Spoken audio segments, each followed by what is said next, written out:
"Trash belongs with trash," my father said, dropping my grandfather's passbook into the champagne bucket at my feet. Heat flooded my face as the room went silent, then laughed. I stood there in my wedding dress watching the pages bloom open in ice water, while 200 people waited to see what kind of person I would be. The microphone had picked up everything: the splash, the gasps, the nervous laughter rippling through the tables. 3 days later, a bank teller would see that ruined book and beg me not to leave. I wish I could say it began there, but it started weeks earlier. The wedding wasn't mine. Not really. My father had arranged everything: the venue, the guest list, the seating chart that placed his colleagues and associates up front while my army friends sat near the back. Even my dress had been chosen with my grandmother's careful input. During the fitting, when I hesitated over something with an open back, she'd suggested something more conservative instead: high-necked, long-sleeved. She called it practical. I understood what she really meant: survival. Don't give him ammunition. I called it Tuesday. The reception hall looked like a magazine spread. White linens, crystal chandeliers, polished silverware. Everything gleamed. Everything matched. My father moved through the space like he owned it. Former military. Current board member at 3 organizations. The kind of man people stood straighter around. I'd learned early that the version of me he presented to the world bore little resemblance to who I actually was. In his stories, I was the daughter who needed structure, who joined the army because I lacked direction, who'd found purpose only after accepting the discipline he'd always tried to instill. He never mentioned that I'd joined to pay for school, that I'd chosen to be a medic because I wanted to help people, not hurt them, that I'd learned to hold steady under pressure not because of his parenting, but in spite of it. I caught my grandmother's eye from across the room. She sat 2 rows back in a pale blue cardigan, hands folded, watching with practiced calm. She gave me a small nod that meant hold steady. My father stood to give the first speech. He always went first. He talked about legacy and discipline and structure. He mentioned my army service once in passing. She always needed structure, he said, and people nodded because they knew his version of me better than they knew me. I sat at the head table with my hands folded and my expression neutral. Smile when appropriate. Don't interrupt. It's what my grandmother had taught me. Pick your battles. The speeches were supposed to end there, but my grandmother stood. She wasn't on the program. My father's eyes narrowed, but she was already moving toward me with something wrapped in a handkerchief. My grandmother reached me and extended her hand. I took it automatically. Her fingers were cold and thin, the skin papery, but her grip was sure. Steady. She leaned close and pressed the small bundle into my palm, closing my fingers around it with both of her hands. "This is from your grandfather," she said. Her voice was low, meant only for me, but the microphone was close enough that people in the front rows heard her anyway. "He wanted you to have it." Her eyes were wet, not crying, just the shine that comes before tears arrive. She squeezed my hand once, then stepped back. I looked down at the bundle. The handkerchief was old linen, the kind my grandmother kept in the bottom drawer of her dresser, folded with lavender sachets and tissue paper. I unwrapped it carefully, aware that the entire room was watching now. Inside was an old passbook, the kind banks used to issue decades ago, before everything went digital. The cover was cracked brown leather, worn soft at the edges like an old wallet someone had carried for years.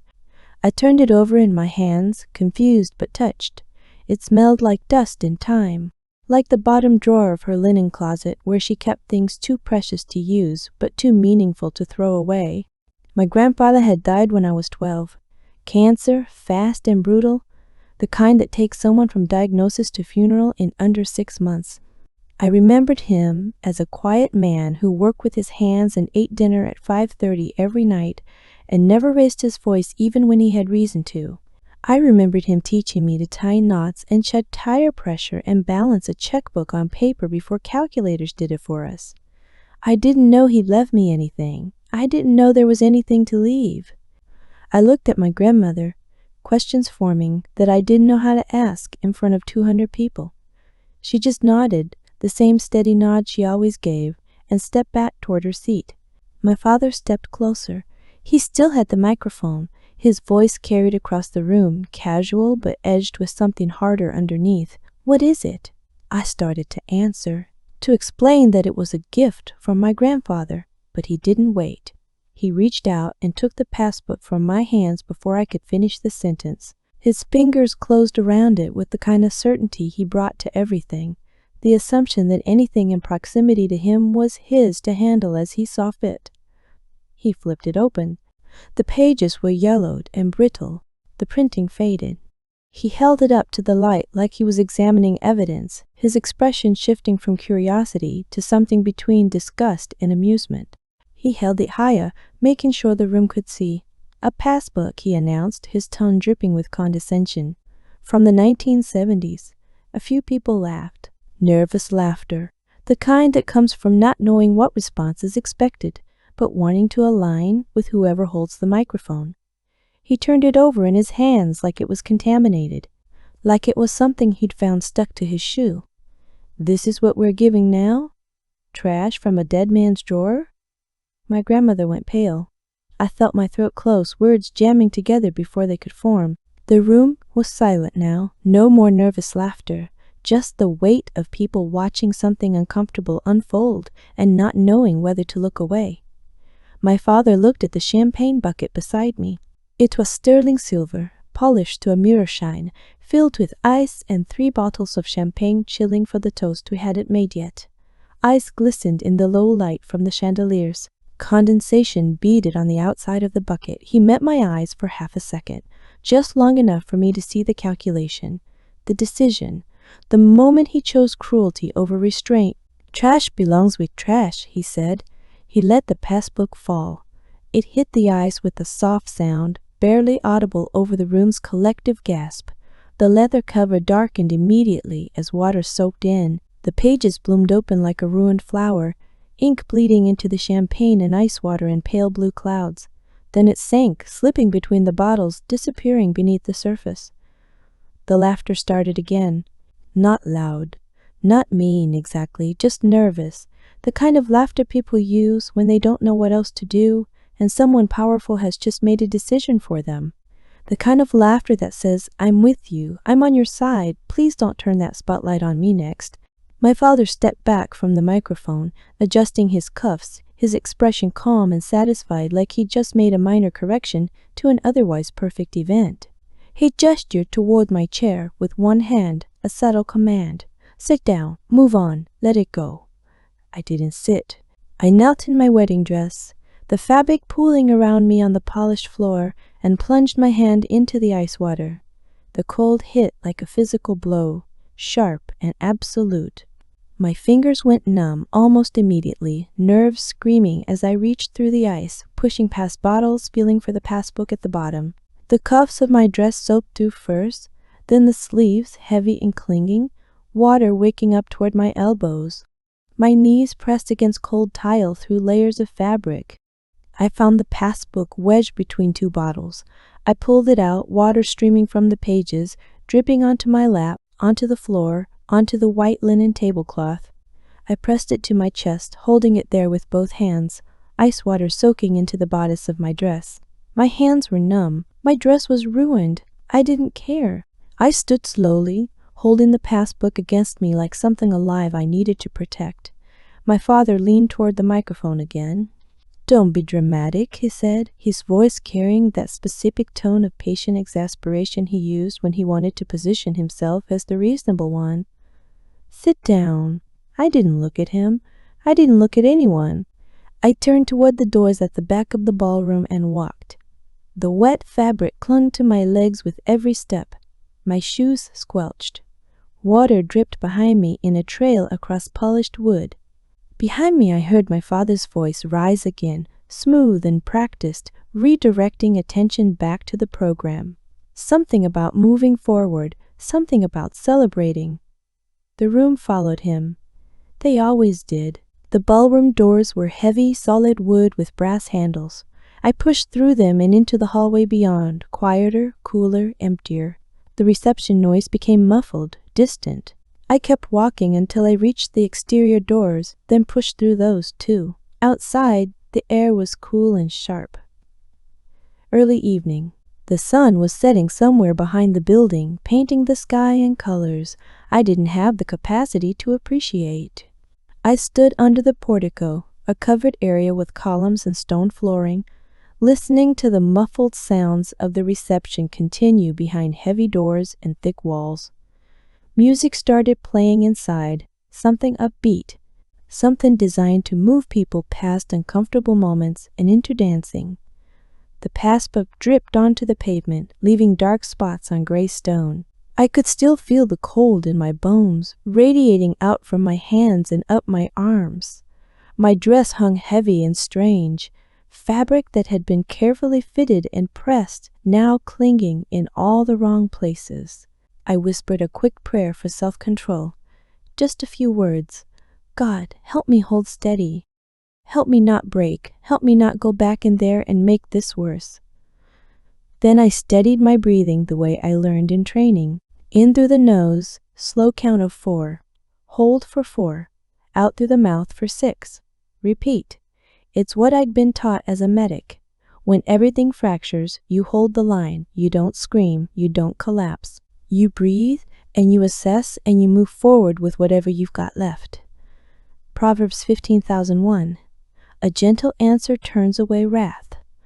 The door opened behind me. I knew it was my grandmother before I turned around. I could hear it in the careful way she pushed the door, the slight shuffle of her steps.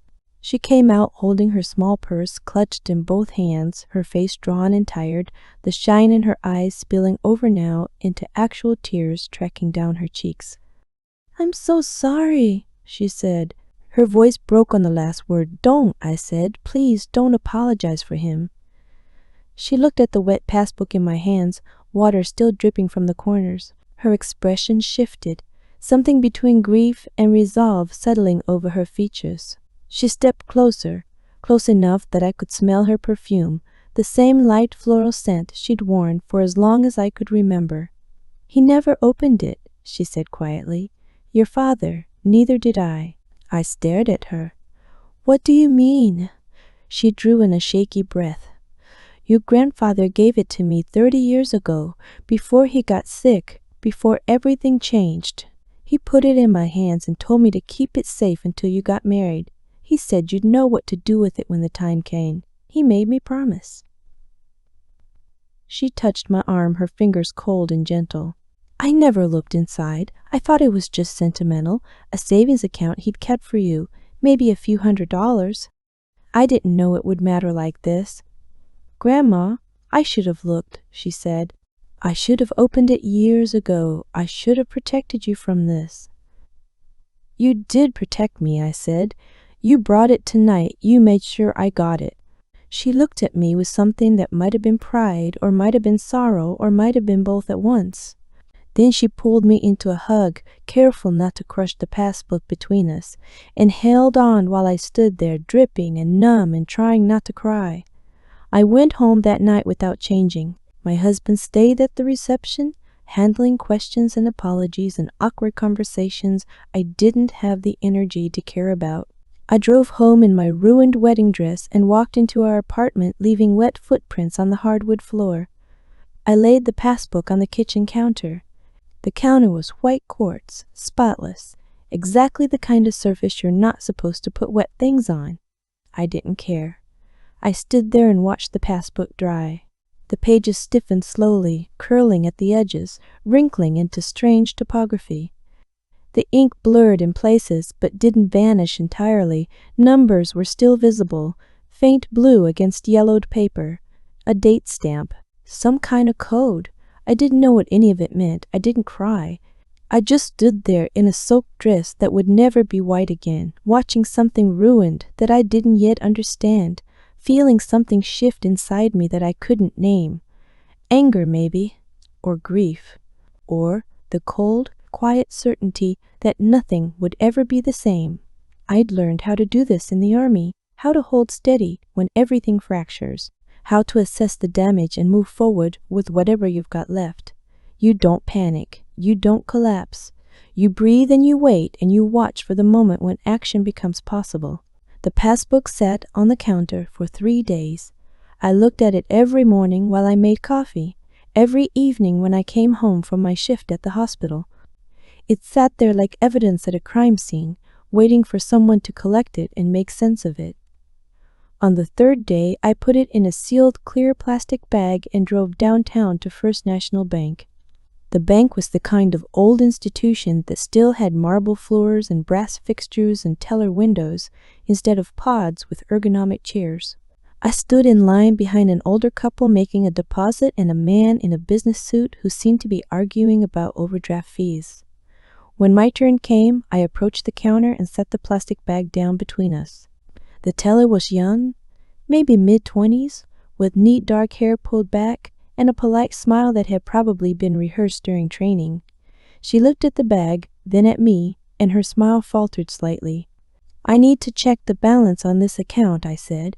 She looked at the passbook through the plastic. The water damage was obvious, the curled pages, the blurred ink, the faint smell of mildew that had started to develop despite my attempts to dry it.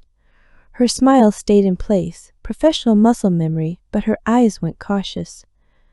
"This is pretty old," she said carefully. "It might not be in our system anymore. A lot of these old accounts were closed when we switched to digital records in the 80s. "Can you try?" She nodded and took the bag, handling it like I'd handed her something fragile or possibly contaminated. She typed into her computer, scanning the passbook through the plastic, squinting at numbers that had blurred into partial legibility. I stood there expecting an error message, a zero balance. Maybe a note that the account had been closed decades ago, and whatever small amount my grandfather had saved had long since been absorbed by fees or escheated to the state. The typing stopped. Her face changed. The professional smile vanished completely. Her eyes widened slightly, then narrowed, then flicked from the screen to me and back to the screen. She sat perfectly still for a moment, her hands hovering over the keyboard. Then she looked around the lobby like she was checking to see who might be watching. Other customers at nearby counters started glancing over. A woman making a deposit at the next window leaned slightly to see what was happening. A security guard near the entrance shifted his weight, attention caught by something in the teller's body language. I kept my hands still on the counter, flat against cool marble. I prayed silently for steadiness. No scene, no panic, just calm and control and whatever comes next. The teller leaned forward and lowered her voice to barely above a whisper. "Ma'am, please don't leave. I need to get a manager." She stood and disappeared through a side door before I could respond. Just vanished, taking the plastic bag with the passbook with her, leaving me standing alone at her window with a growing sense that I'd just stepped into something I didn't understand at all. I turned slightly to look at the other customers. An older man in a suit 2 counters down was staring openly now, leaning toward his companion and murmuring something I couldn't hear. The woman who'd been making a deposit had stopped mid-transaction to watch. The security guard had moved closer, not threatening but present, his attention fixed on me with the kind of alertness that suggested he was ready to act if needed. I stayed where I was. Hands on the counter, breathing steady, face neutral. It's what you do when you don't know what's happening, but you know running would make it worse. The manager appeared 3 minutes later. I timed it because I was counting seconds to stay calm, a technique I'd learned for managing anxiety in high-stress situations. He was older, mid-50s maybe, with silver hair and the kind of steady authority that comes from 30 years in banking. He wore a dark suit and a tie with a pattern so subtle it almost wasn't there. He introduced himself as the branch director and asked if we could speak privately. His tone was calm and professional, but his eyes kept flicking to the plastic bag he was now holding, looking at it, the way you might look at evidence in a case you really don't want to be involved in. We went to a small glass-walled office near the back of the branch. Private enough for conversation, but visible enough that people could see we were just talking, nothing suspicious happening. He closed the door gently and gestured for me to sit in one of the 2 chairs facing his desk. He didn't sit himself. He stood by the desk and looked at the passbook through the plastic for a long moment before speaking. "Miss Bennet," he said carefully, choosing each word, "do you know what's in this account?" "No," I said. "It was my grandfather's. He died years ago. I thought it was empty. Maybe a small amount he'd saved. I just wanted to check." He was quiet for what felt like a full minute, his expression cycling through several emotions I couldn't quite identify.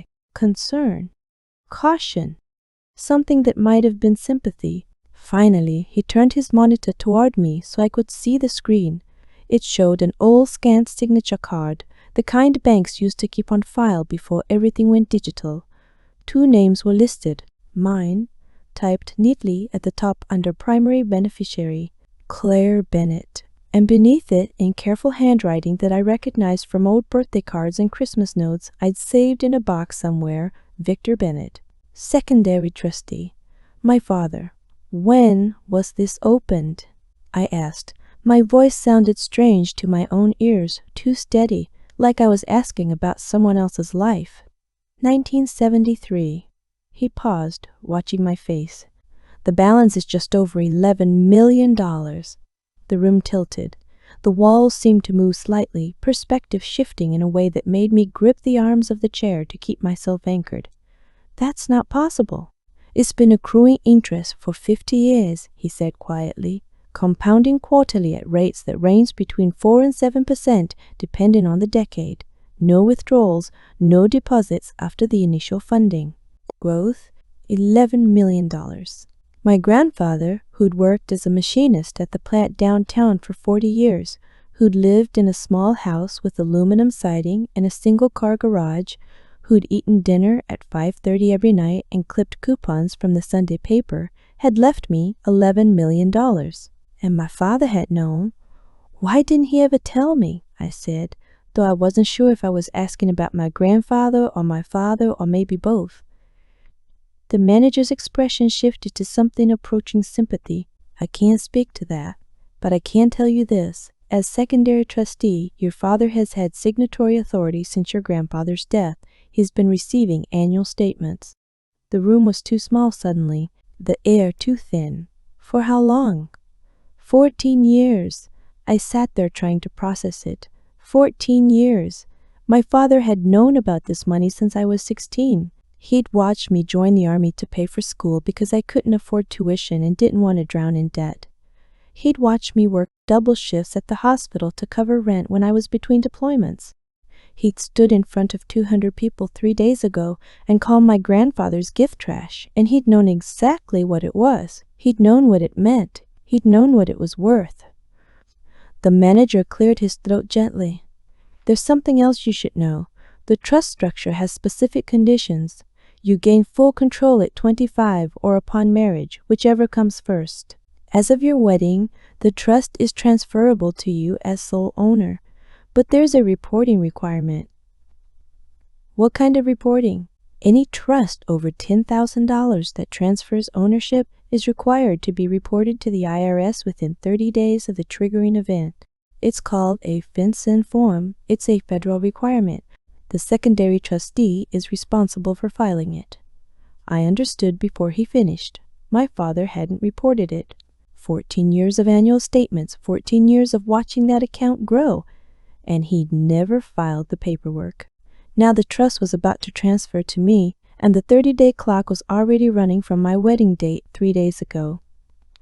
"What happens if it's not reported?" I asked, though I already knew the answer. "Penalties. Fines. If the amount is large enough, and the IRS determines it was intentional evasion, potentially criminal charges." He folded his hands carefully on his desk. "Miss Bennet, you need a lawyer, and you need to file that form yourself immediately before the transfer window closes. If you file it properly, the transfer goes through clean. If you don't, both you and the secondary trustee could face consequences." I left the bank with the passbook still in its plastic bag and a printed statement the manager had given me in a sealed envelope. My hands were shaking so badly, I had to grip the steering wheel with both hands for a full minute before I could trust myself to drive. I sat in the parking lot watching people go in and out of the bank, normal people doing normal banking, and tried to understand what had just happened.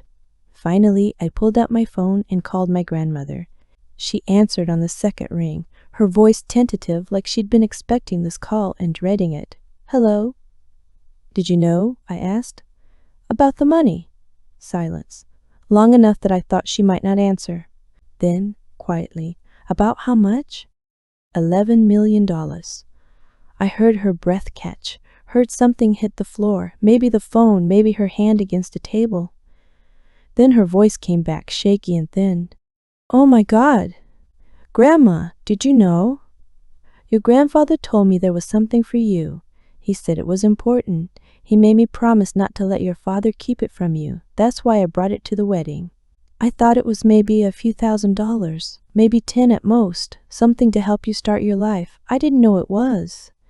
She stopped. I heard her crying on the other end of the line. "I didn't know it was this." "Dad knew," I said, "for 14 years. "Oh, sweetheart, he's going to lose everything, isn't he? If I file the paperwork." Her voice went hard, steel beneath silk. "Then file it. Your grandfather worked himself to the bone so you'd have a choice your father never gave you. Don't let him steal that, too." I filed the paperwork the next morning. I went straight from my grandmother's advice to a lawyer she recommended, a woman named Monica Vance, who specialized in trust law and estate planning. She worked out of a small office in a building downtown that smelled like old carpet and coffee. Her receptionist was out, so she answered the door herself, dressed in a navy suit with reading glasses hanging from a chain around her neck. I explained the situation while she took notes in a leather portfolio. When I got to the part about my father being secondary trustee and receiving statements for 14 years, she stopped writing and looked up at me. "He never filed the transfer paperwork?" "No." "And you're certain he knew about the account?" "The bank said he's been getting annual statements since my grandfather died." She set down her pen. "Miss Bennett, what your father did may constitute intentional tax evasion. If you file the proper paperwork now, the IRS will see that the reporting is 14 years late, and they'll investigate. They'll want to know why. And if I don't file, then you're complicit. You'll be liable for the same penalties he is, possibly worse, because you're the one benefiting from the transfer." She leaned back in her chair.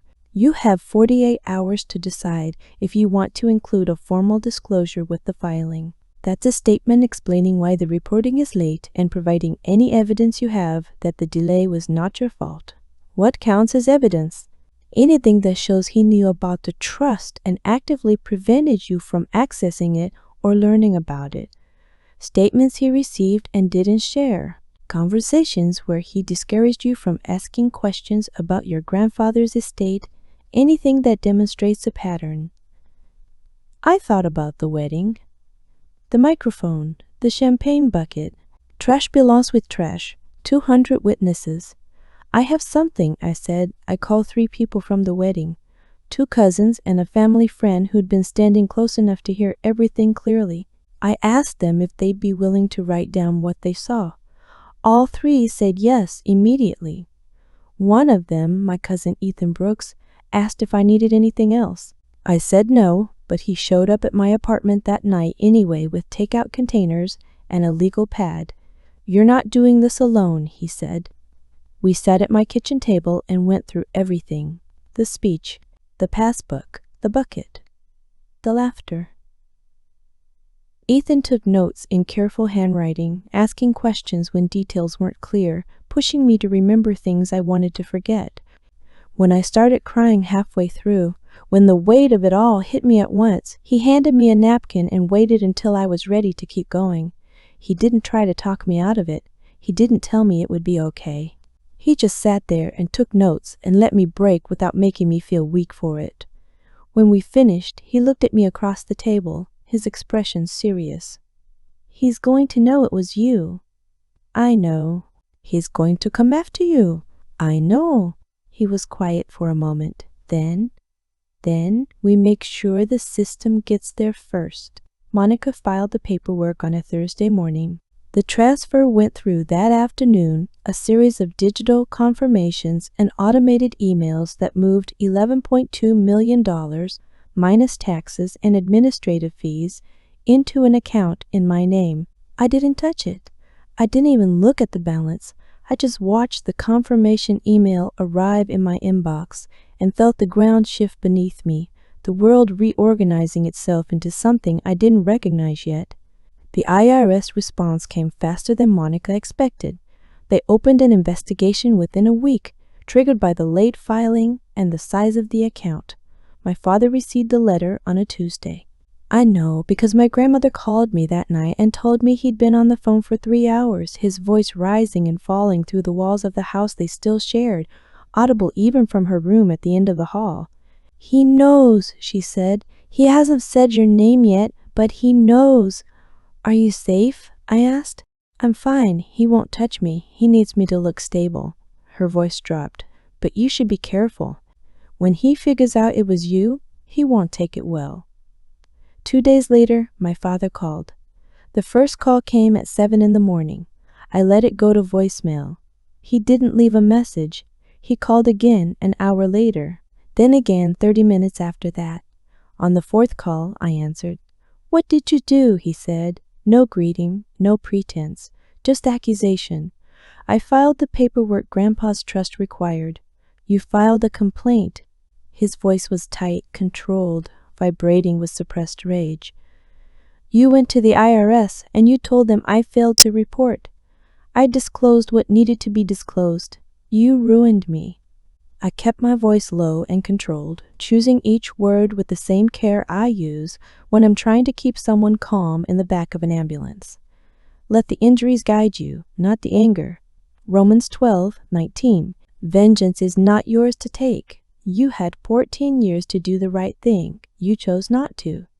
He was quiet for a beat, the kind of silence that feels dangerous. Then, "You have no idea what you've done." "I know exactly what I've done." He hung up. The investigation moved faster than anyone expected. The IRS pulled my father's financial records and found more than just the unreported trust.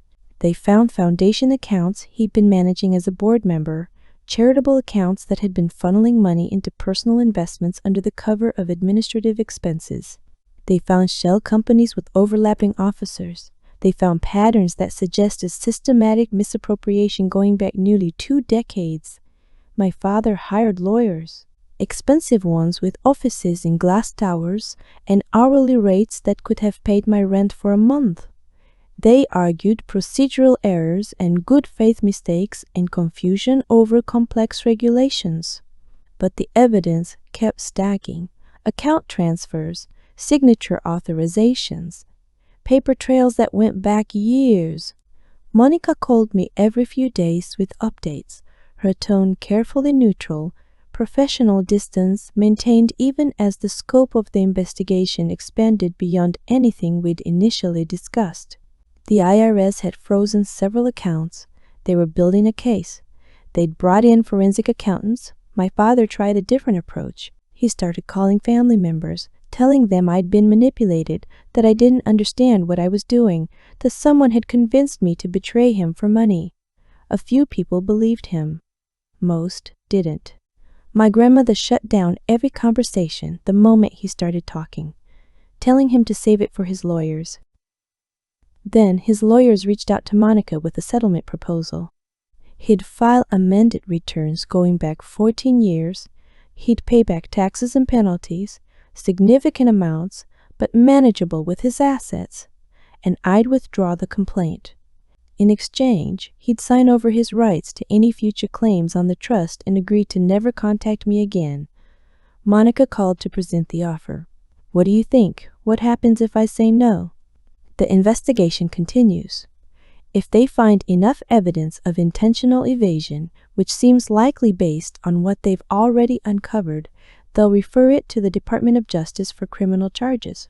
Tax evasion, possibly fraud depending on what else they find in the foundation accounts. He could go to prison. I thought about the wedding, the bucket, the laughter, Trash belongs with trash. I thought about 14 years of silence while I struggled to pay for school and rent and groceries, 14 years of watching me work myself to exhaustion while he sat on information that could have changed everything. He made his choices, I said. I'm not protecting him from the consequences. Monica was quiet for a moment, then understood. I'll let them know. The criminal referral happened 6 weeks later. The DOJ got involved, their own investigators joining the IRS team. My father's lawyers tried to delay, filing motion after motion, but the evidence was overwhelming. They set a preliminary hearing for early October. That's when my father made his last move. He organized a gala. A fundraiser for the Bennett Family Foundation, the same organization whose accounts had helped trigger the expanded investigation. He called it a celebration of legacy and community partnership. He sent invitations to everyone who mattered in his world: politicians, business leaders, media. He positioned himself at the center of it all, confident and unshaken, as if the investigation was just noise he could drown out with applause and donations and the weight of his reputation. I got an invitation, hand-delivered to my apartment, embossed cardstock with gold edging, my name written in elegant calligraphy, Claire Bennett, not +1, just me, a summons disguised as courtesy. I almost threw it away. But Monica saw it when she came by to drop off paperwork and said something I didn't expect. You should go. I stared at her. Why? Because he's going to make a spectacle of himself. He's going to stand up there and talk about legacy and commitment and all the things he thinks make him untouchable. And when he does, when he accepts public responsibility for the foundation and all its accounts, it's going to seal the case against him. She tapped the invitation with one finger. You'll want to be there for that. Ethan offered to come with me. I said yes. We arrived late, slipping in through a side entrance while my father was already on stage. The ballroom was packed, probably 400 people, more than my wedding had been. The lighting was dramatic, spotlights cutting through dim ambient glow. An LED screen behind the stage displayed the foundation's logo in crisp white against blue, professional and polished. My father stood at the podium in a dark suit that probably cost more than my monthly rent, mid-speech, gesturing broadly as he talked about historic expansion and community impact and the foundation's commitment to making a difference. He announced a $12 million commitment to new programs, his voice rising with practiced enthusiasm. The room erupted in applause, people standing, cameras flashing. Then the screen flickered, just once, barely noticeable. A slight distortion in the image. My father didn't notice. He was facing the crowd, soaking in their approval. But I saw it. And in the next moment, the foundation logo vanished completely. In its place, the seal of the Department of Justice appeared. Black and white. Official. Unmistakable. Beneath it, text in bold letters, Federal Asset Seizure in Progress. The applause died like someone had cut the power. The room went from celebration to confusion in the space of a heartbeat. People looked at each other, then at the screen, then at my father, trying to understand if this was part of the presentation or something else entirely. My father turned to look at the screen. His expression cycled through confusion, then annoyance. Then something approaching panic as he realized this wasn't a technical glitch that would resolve itself. He looked toward the production booth, gesturing for someone to fix it, waiting for the logo to return, waiting for the moment to pass and everything to go back to normal. It didn't. The ballroom doors opened, all of them at once synchronized. Federal agents entered from 3 sides, moving with quiet efficiency, spreading out along the walls. They wore dark suits and carried credentials that they held up briefly as they entered. People near the doors backed away, pressing into the center of the room, creating space. The lead agent, a woman in her 40s with short gray hair and a no-nonsense expression, walked straight toward the stage. Her footsteps echoed in the sudden silence. "Victor Bennett," she said. Her voice carried, without shouting, trained projection. "Step away from the podium." My father didn't move. He stood there gripping the podium with both hands, staring at her like she was a problem he could solve with the right words. "This is a private event. You are the sole trustee of record for the Bennett Family Foundation. As of 6 minutes ago, you accepted public responsibility before 400 witnesses for 20 years of unreported financial activity. We need you to come with us." "This is ridiculous." His voice was rising now, the control slipping. "I haven't done anything wrong." She didn't argue. She just gestured to 2 other agents who moved up the stage stairs with practiced calm. "Sir, we can do this quietly, or we can make it more difficult. Your choice." My father looked at the crowd, searching for allies, for someone to object, for something to shift the dynamic back in his favor. His eyes found me near the back, half hidden behind a column. Recognition flashed across his face. He pointed at me. "She did this, my daughter. She filed false reports. She tricked me into signing documents I didn't understand. She's the one you should be investigating." The lead agent didn't even look at me. "Sir, step away from the podium." He didn't step away. He couldn't seem to process that this was really happening, that his reputation and his confidence and his decades of control weren't going to save him this time. The 2 agents moved in from either side, professional and efficient. They weren't rough, but they were firm. They took his arms and guided him away from the microphone, down the stage stairs, toward the doors. They cuffed him at the base of the stage. The click of the handcuffs was loud enough that I heard it from the back of the room. Cameras flashed, people whispered. A few pulled out phones. My father looked at me one last time as they led him toward the doors. His expression was something I'd never seen before. Not anger, though there was plenty of that underneath. Not control, which had defined him for as long as I'd known him. Just pure, uncomprehending disbelief that the script he'd written for his life had been torn up in front of everyone who mattered. Ethan and I left through the back hallway while people were still processing what they'd witnessed.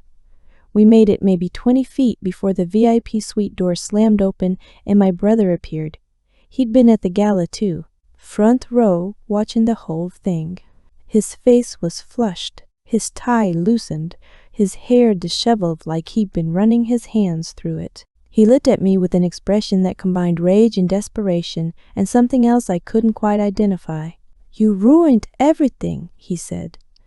"It was already ruined," I said quietly. He pulled something from inside his jacket, a steak knife, the kind they use for plated dinners, serrated edge, wooden handle. He lunged toward us. Ethan stepped between us before I could react. He caught my brother's wrist mid-swing, twisted and disarmed him in 2 smooth movements that suggested training. I didn't know he had. The knife clattered to the floor, spinning once before, coming to rest against the wall. My brother collapsed against the wall, sliding down until he was sitting on the floor, hands over his face, sobbing. Not angry anymore, just lost. He'd spent his whole life in my father's shadow, learning to measure himself by standards our father set, building his identity around being the son who understood the game and played it well. Now the shadow was gone and he didn't know who he was supposed to be anymore. Agents arrived seconds later, drawn by the noise. They took statements. They bagged the knife as evidence. They let my brother go with a warning after Ethan and I both declined to press charges. He left without looking at me, shoulders hunched, moving like someone who'd aged a decade in a single evening. 3 weeks later, the fallout had settled into something resembling structure. My father remained in federal custody.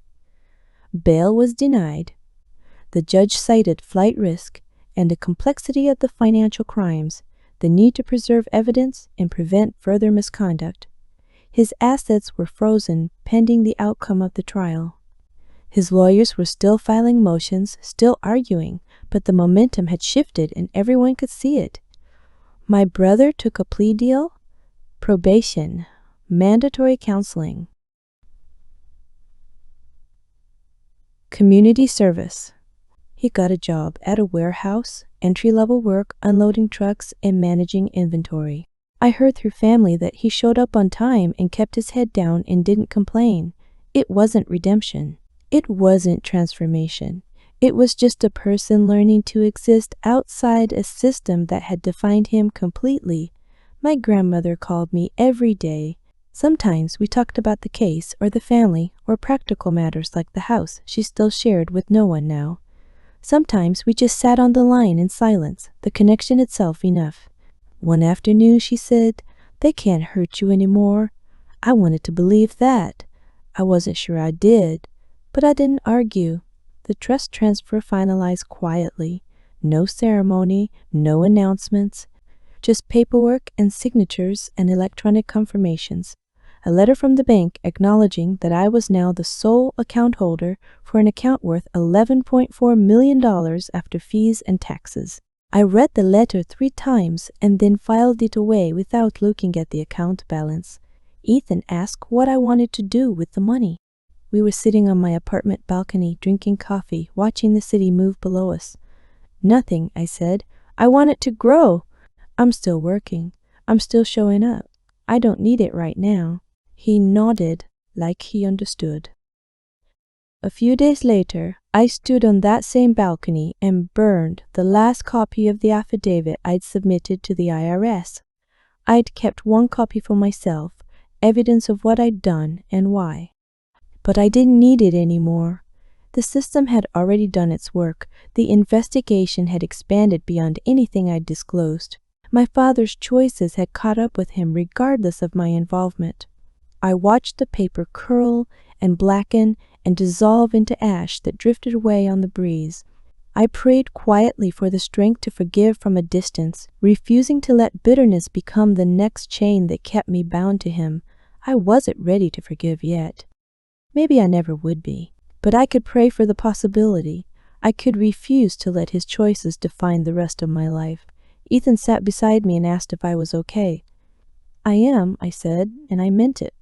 The wedding photos arrived a week after that, mailed from the photographer in a white cardboard box with careful packing. I'd forgotten I'd ordered them. I sat on my living room floor and flicked through them slowly, expecting to feel anger or grief or the sharp edges of trauma I was still learning to navigate. Most of the photos I skipped quickly.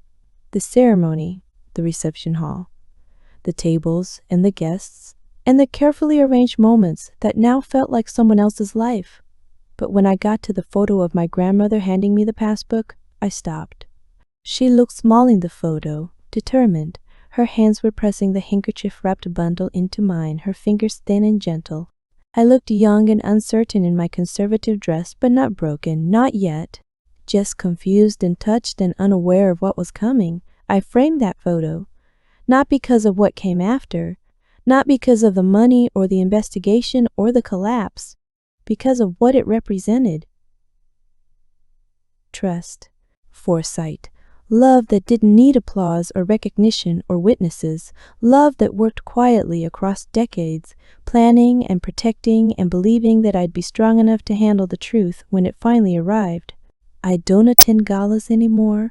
I don't accept invitations to events where the room is designed to impress and the guest list is curated for influence. I choose smaller rooms now, quieter spaces, places where people show up because they care, not because they're supposed to. I've started to reframe what family means. It's not who raised you or who shares your last name or who shows up in the good times when everything looks perfect. It's who stands with you when the vault opens and the truth comes out, who sits beside you without trying to fix you, who takes notes and burns evidence and shows up with takeout when you're too tired to ask for help. I still work as a medic. I still show up when people need help. The money is there, growing quietly in an account. I check maybe once a month. Maybe someday I'll use it for something that matters. Maybe I won't. Either way, it's mine now, and no one can take it. My father's trial is set for next spring. I don't plan to attend. I don't need to watch him answer for what he did. The system will handle that. I've already moved on. Sometimes I think about the wedding. the ballroom, the champagne bucket, the way the passbook pages bloomed open in the ice water while 200 people watched and waited to see what I would do. I think about the moment I chose not to scream, not to collapse, not to give him the reaction he wanted. I think about kneeling in a ruined dress and plunging my hand into freezing water to save something I didn't yet understand. I think about my grandfather, a quiet man who worked with his hands and saved every dollar he could spare and never told anyone what he was building. I think about my grandmother who kept a promise for 30 years even when she didn't understand why it mattered, who handed me that passbook in front of 200 people because she believed it belonged to me. And I think about the passbook itself, ruined and dried and preserved now in a safety deposit box alongside the original trust documents. Physical proof that love doesn't always look like what you expect. Proof that the quiet gifts matter more than the loud ones. Proof that sometimes the people who dismiss you the loudest are the ones who know exactly what you're worth and fear it more than anything. If you're listening to this and you're holding on to something someone told you was trash, look again. Really look. Because sometimes the things people try hardest to destroy are the things they're most afraid of. And sometimes the only way forward is to stop asking for their approval and start building your own foundation. You don't need to shout to matter. You just need to show up. Hold steady. Trust that the truth has a way of surfacing when it's ready.